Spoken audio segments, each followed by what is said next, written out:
again in an interview, you had said that you wanted to be the biggest star. I want you to quantify that. What does star mean to you? What does star mean to me? What is being the biggest star? What would it entail? Well, it was a bit of an immature statement, but yeah. I mean, I want to be the best at my job, not just critically acclaimed. I just don't want to do movies where, you know, the cities know me by. I want India to know me by. You know, I want to reach the small centers. I want to reach the small villages. That's a good definition of a star. Absolutely. You know, I mean, if I'm part of movies, it's not just to make myself happy and intellectually masturbate and say that, wow, you know, this is great performance. Look at the nuances. Unless every single individual in this country knows my name and likes me, I'll never be a big star. So yeah, when I say that, I mean that I really want to be known all around India, maybe the world. You know, our industry is growing. But there is you need time. You need time. You need a lot of hard work. You need a lot of sacrifices you have to make to be there.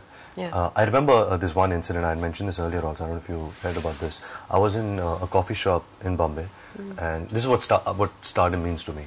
And it was a filled coffee shop. There were around 100 people, and Lata Mangeshkar, she was just passing by the coffee shop. You know, she was just walking, and it was so surreal because everybody was at the coffee shop. They just stood up out of respect. You know, they didn't need to. It was late at night, also around 11:30, 12 at night. But that lady just didn't demand it, she commanded it, you know, and I think that's what stardom is. That's what really, I mean, that is Lata Mangeshkar. So I think that's what I really mean by stardom. My next question was going to be that if I say stardom, what is the first image that comes to your mind? You've already mentioned one. Can you think of another? Well, I guess I'll go back to my family, my grandfather, Mr. Raj Kapoor. I mean, I've heard so many stories, and I'm very interested in knowing about his life because I was only 6 years old when he passed away. I remember when he went to Russia for the premiere of Avara. I remember those pictures. So he came out of the theatre, and there was a huge mob of, you know, Russians, and just waiting to see him. And he went and sat in his car.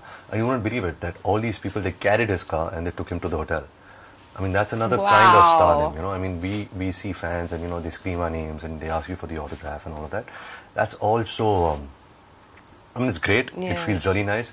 But, you know, it's short-lived, you know, because there'll be another heartthrob after you and there'll be 10 more heartthrobs after them. It's also temporary. But I think what these guys have done is so permanently etched in people's minds, you know. They've just really made a difference.